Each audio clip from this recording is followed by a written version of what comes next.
इस ग्रंथ में दिए गए कुछ ध्यानों को बैठकर ध्यान कहा जा सकता है। इन विशिष्ट ध्यानों में व्यक्ति को बैठकर आमतौर पर आंखें बंद करके एक विशेष ध्यान तकनीक का अभ्यास करना होता है। इन तकनीकों के अभ्यास के लिए कुछ दिशा निर्देश हैं जो पुस्तक के अंत में दिए गए हैं। ये दिशा निर्देश सभी बैठकर किए जाने वाले ध्यानों के लिए समान है। भगवान ने कहा, परम ऊर्जा श्वास प्रश्वास के साथ ऊपर की ओर और प्रश्वास के साथ नीचे की ओर जाती है। इसके उद्गम के दो स्थानों पर ध्यान केंद्रित करने से व्यक्ति पूर्णता की अवस्था प्राप्त करता है। कई ध्यान विधियां मन को शांत करने का प्रयास करती हैं, पहले मन को एक बिंदु पर केंद्रित करके।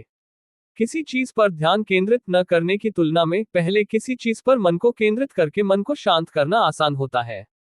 मन को एकाग्र करने के सबसे आसान तरीकों में से एक श्वास को माना जाता है। इसीलिए श्वास से जुड़े ध्यान पहले दिए गए हैं। ये श्लोक और अगले 3 श्लोक हमें 2 श्वासों के बीच के अंतराल पर ध्यान केंद्रित करने के लिए कह रहे हैं। हमारी सांस अंदर और बाहर लेने के बीच एक अंतराल होता है। हमारी सांस बाहर और अंदर लेने के बीच एक और अंतराल होता है। हमें अपना ध्यान इन 2 अंतरालों पर केंद्रित करना है। यही इसके उद्गम के 2 स्थानों पर ध्यान केंद्रित करने का अर्थ है। सांस इसी विराम से निकलती है। आरामदायक मुद्रा में बैठे और आंखें बंद कर ले। अपना ध्यान अपनी सांस पर केंद्रित करें। फिर 2 सांसों के बीच के अंतराल पर अपना ध्यान केंद्रित करें। किसी भी तरह से अपनी सांस को प्रभावित करने की कोशिश न करें, बस उसका अवलोकन करें। आपको सांस के प्रति और विशेष रूप से 2 सांसों के बीच के अंतराल के प्रति निरंतर जागरूकता बनाए रखने का प्रयास करना चाहिए। आपको केवल सांसों के बीच के अंतराल पर ध्यान केंद्रित करने और सांस लेते समय मन को भटकने देने की गलती नहीं करनी चाहिए। अगर कोई ऐसा करता है तो वह 2 सांसों के बीच के अंतराल को भी चूक जाएगा। इसलिए पूरे श्वास चक्र पर ध्यान केंद्रित करें और सांसों के बीच के अंतराल पर अधिक ध्यान केंद्रित करें। जैसे जैसे आप इस अभ्यास को करते हैं, आप पाएंगे कि सांसें अधिक सूक्ष्म और परिष्कृत होती जा रही हैं। 2 सांसों के बीच का अंतराल भी बढ़ सकता है। सांस धीमी हो सकती है। पूरा श्वास चक्र लंबा हो सकता है। ऐसा होने पर मन शांत हो सकता है। जैसे जैसे आप इस अभ्यास को जारी रखेंगे, आपको शांति और फिर आनंद की अनुभूति होगी। सांस का उद्गम अंतराल इतना महत्वपूर्ण क्यों है? सांस शुद्ध ऊर्जा है। वह स्वयं परम देवी है। वह ईश्वर से उत्पन्न होती है और ईश्वर में ही लौट जाती है। उनके उद्गम पर ध्यान केंद्रित करके व्यक्ति स्वयं ईश्वर पर ध्यान केंद्रित कर रहा होता है। उन 2 स्थानों पर ध्यान केंद्रित करें जहां सांस अंदर से बाहर और बाहर से अंदर की ओर मुड़ती है। हे देवी, इस प्रकार देवी के माध्यम से ईश्वर के मूल स्वरूप का साक्षात्कार होता है। यह ध्यान पिछले ध्यान का थोड़ा सा रूपांतर है। अंदर और बाहर की सांस के उद्गम पर ध्यान केंद्रित करने के बजाय सांस के घूमने पर ध्यान केंद्रित करें। जैसे जैसे आप सांस अंदर लेते हैं, सांस धीरे धीरे बाहर निकलती है। फिर एक छोटा सा अंतराल या विराम होता है और फिर आप सांस छोड़ते हैं। श्वास का घूमना वह क्षेत्र है जहां अंतःश्वास समाप्त होता है, एक अंतराल होता है और फिर बहिर्श्वास शुरू होता है। इस श्लोक में ध्यान का केंद्र बड़ा है। ये केवल 2 श्वासों के बीच के अंतराल को ही नहीं, बल्कि उसके दोनों ओर के थोड़े से अंतराल को भी शामिल करता है, जहां अंतःश्वास समाप्त होता है और बहिर्श्वास शुरू होता है, और जहां बहिर्श्वास समाप्त होता है और अंतर्श्वास शुरू होता है, वहां भी। एक पूर्ण श्वास चक्र में श्वास 2 बार घूमती है, अंदर से बाहर की ओर और फिर बाहर से अंदर की ओर। पिछले श्लोक की तरह इस तकनीक का अभ्यास बैठकर आंखें बंद करके करना चाहिए। सदियों से लोग सोचते रहे हैं कि सांस में ऐसा क्या है जो इसे इतनी शक्तिशाली ध्यान तकनीक बनाता है। जब लोग अन्य ध्यान विधियों से मन को शांत रखने में असफल होते हैं, तो वे आमतौर पर सांस की किसी एक तकनीक से सफल हो जाते हैं। मन लय की ओर आकर्षित होता है। मन को लय पर केंद्रित करना आसान होता है, और सांस जीवन में पाई जाने वाली सबसे स्वाभाविक लय है। ये ध्यान मन को वर्तमान में लाते हैं। मन हमें हमेशा भूतकाल या भविष्य में ले जाता है। वर्तमान में मन का अस्तित्व नहीं हो सकता।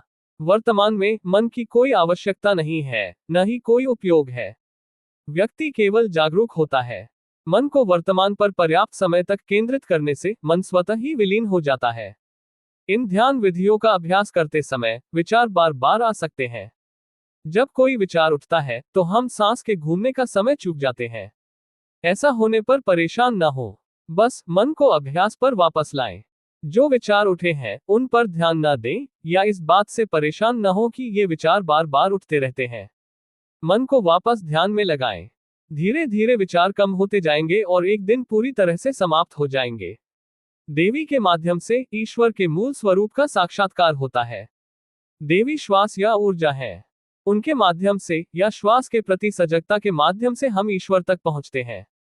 उस केंद्र पर जहां श्वास न तो अंदर आती है और न ही बाहर जाती है, सभी विचार विलीन हो जाते हैं। ऊर्जा का रूप दृश्यमान हो जाता है और उसके माध्यम से ईश्वर का रूप प्रकट होता है। श्लोक 26 कोई अलग ध्यान साधना नहीं है।